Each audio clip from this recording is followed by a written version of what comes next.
Alright everyone, so in the previous video we created this little sprite called Boost, and the idea is going to be that Boost is a health boost, and so when the wizard steps over the health boost, the wizard gets his health back. And I want the bottle to appear in random places all over the screen at random times so that the wizard gets random opportunities to recover his health. So what I want to do in this video is I want to begin the process of getting the bottle to appear in random places all over the screen. And the first thing we need to do is we need to define some functions that say what it is for the bottle to appear, what it needs to do when it appears, and what it needs to do when it disappears. So go to My Blocks, make a block, and we can call this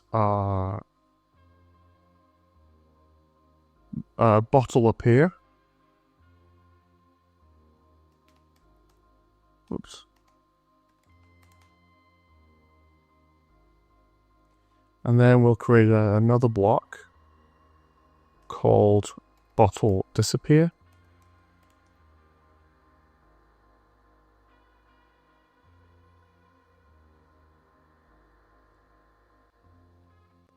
And then the basic idea behind bottle appear is that the bottle shows. And we just need to put a show in here.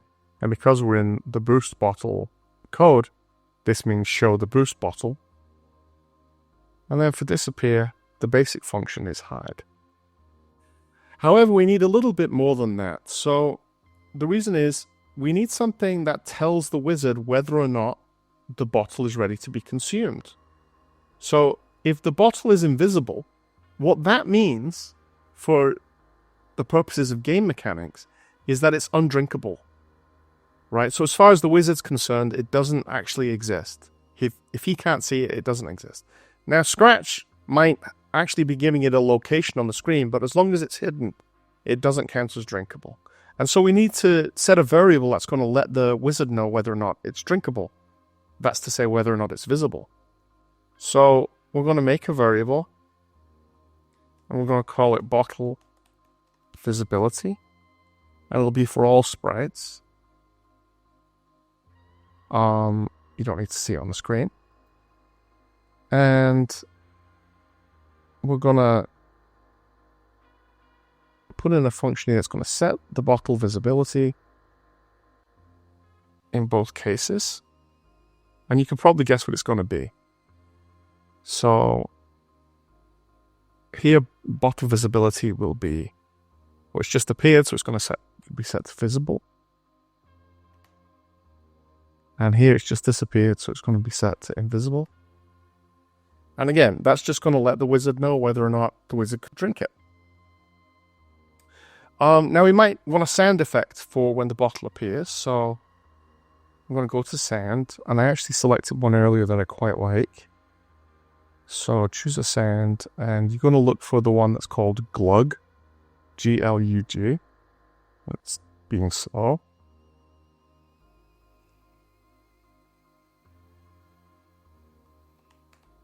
Okay, here we go. And if you listen to this, it sounds like a bottle being uncorked, which I think sounds cool for when the bottle appears.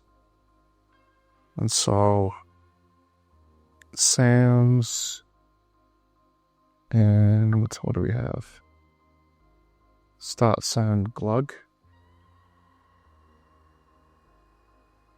And we might want a sound effect for when the bottle disappears as well, but I've decided I want to do something a little bit different with that.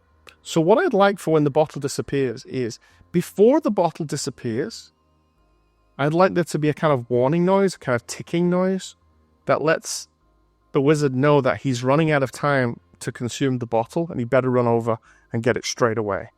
So, go to sounds, and choose a sound.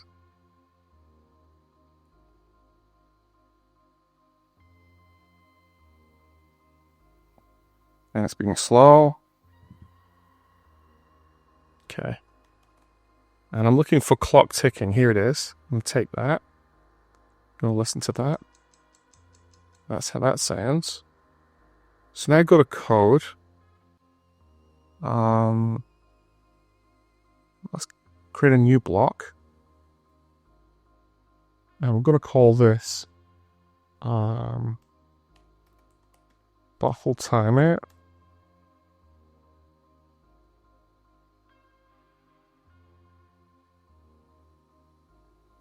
And I timed the clock tick, and it takes about 5.5 seconds.